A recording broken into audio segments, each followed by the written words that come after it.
As I told the 8:15 service this morning, as I was preparing for this sermon, it really makes me realize what a phenomenal job our pastor staff does on a week-to-week basis.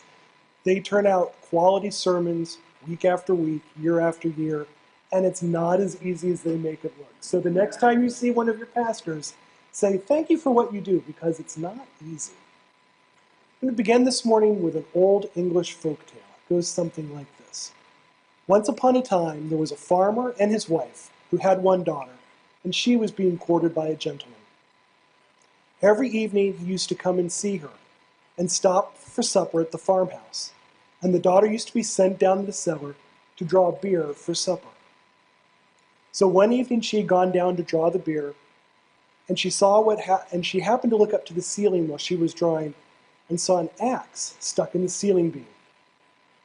It must have been there for a long time, but somehow or another she had never noticed it before, and she began a thinking. And she thought it was very dangerous to have an axe there, and she said to herself, suppose him and me were to be married, and we were to have a son. He'd grow up to be a man and come down to the cellar to draw the beer, now as I'm doing, and the axe would fall on his head and kill him. What a dreadful thing it would be. So she put down the candle in the jug and sat down and began crying. Well, they began to wonder upstairs how it was that she was so long drawing the beer. Her mother went down to see her and found her sitting on the ground crying, the beer running all over the floor. Why, whatever is the matter, said the mother. Oh, mother, she said, look at that horrid axe. Suppose we were to be married and have a son, and he'd grow up and come down to the cellar and draw beer, and the axe was to fall on his head and kill him. What a dreadful thing that would be. Dear, dear, what a dreadful thing it would be, said the mother, and she sat down beside her daughter and began crying too. Then after a bit, the father began to wonder why they hadn't come back. So he went down to the cellar to look after them himself. And there they were on the ground crying, and the beer running all over the floor.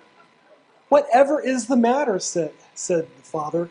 Why, said the mother, look at that horrid axe. Just suppose if our daughter and her sweetheart were married and were to have a son, and he was to grow up and come down to the cellar to draw beer, and the axe would fall on his head and kill him.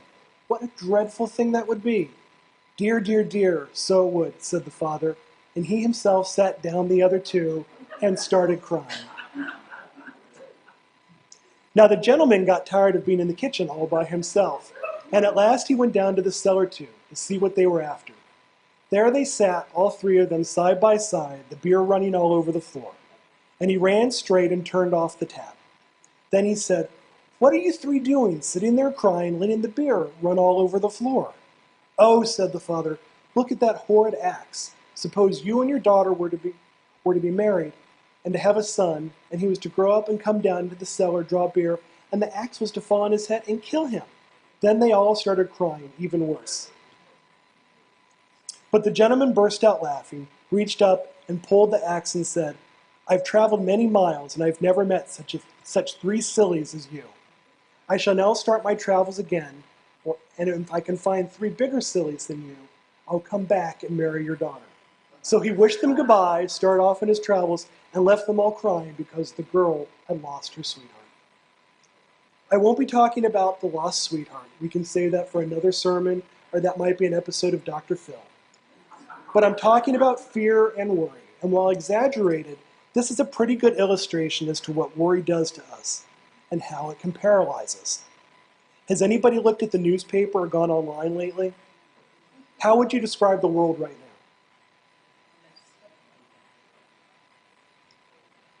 Those are all correct answers.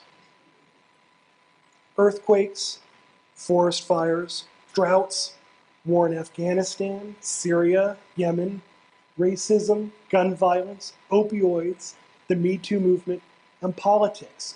Who wants to talk about our elected officials right now? No matter where you are on the political spectrum, these are worrisome times. And closer to home, we're at the start of fall. Back to school, back to the routine, and all the stress that brings. And the fall only gets more stressful. Midterm elections, 65 days away. Thanksgiving, 81 days away.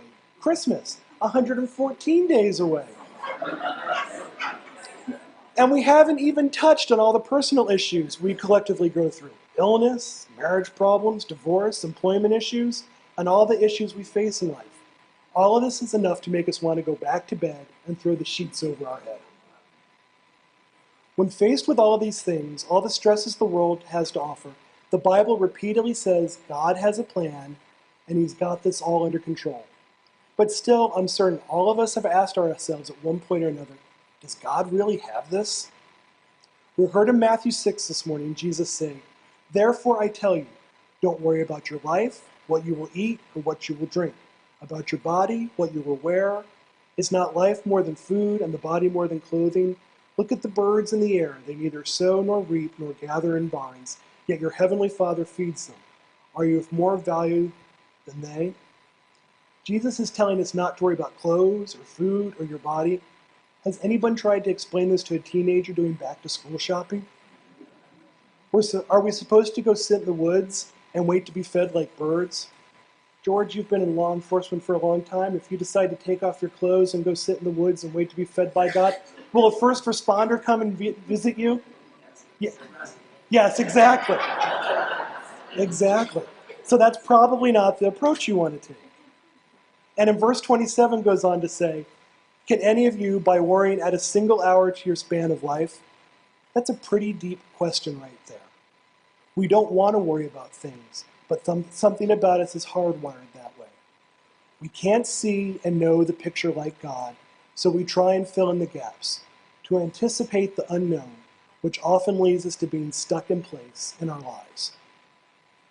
Why does an admonition about worry make it into the Sermon on the Mount?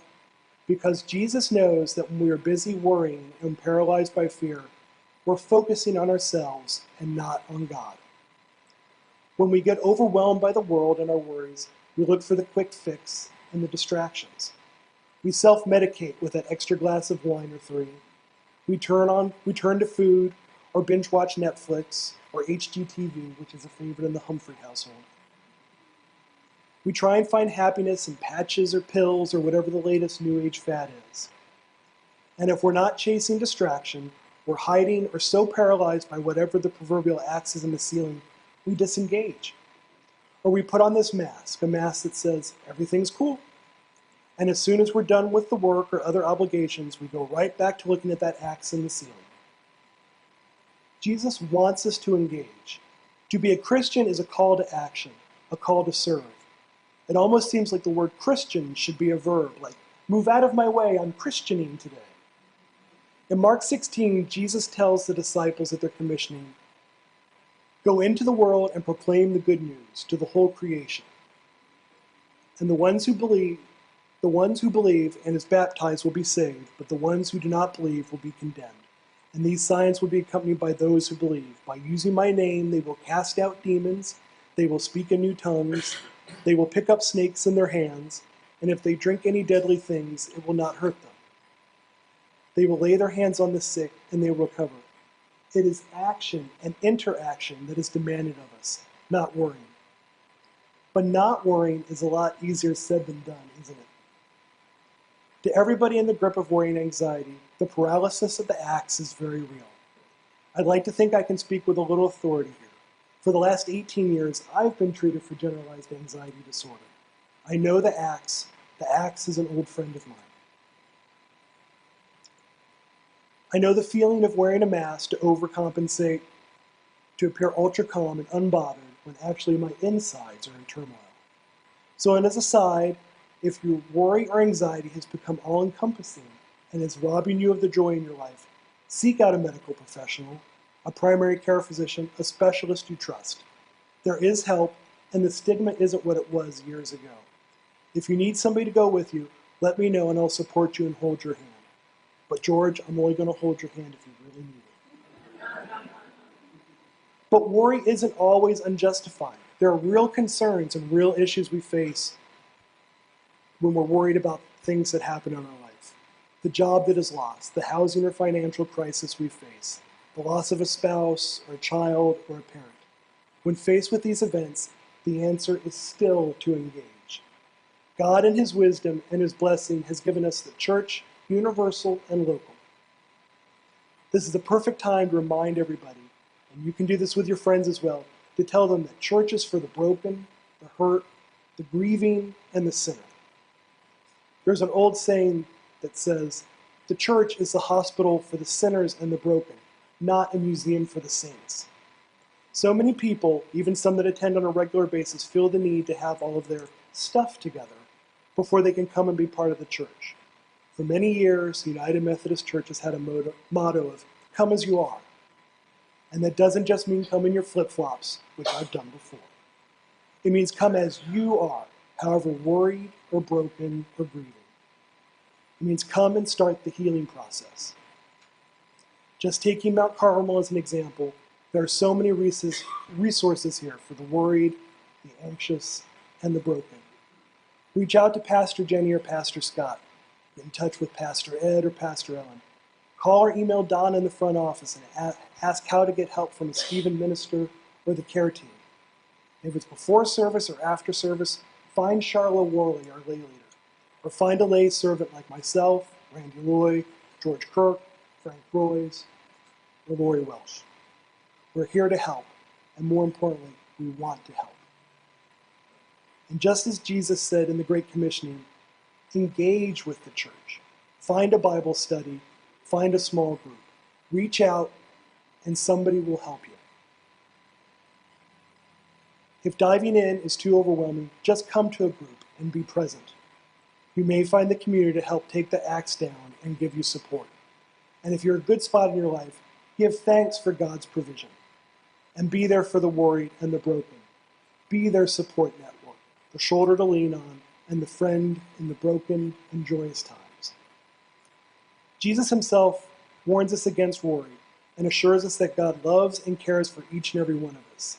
And there isn't much more of a higher authority of Jesus, is there? But it's difficult. We're only human. So I encourage you to engage, be active, and to find the support you need to get that axe out of your life. Now turn to your neighbor and tell them, God's got this.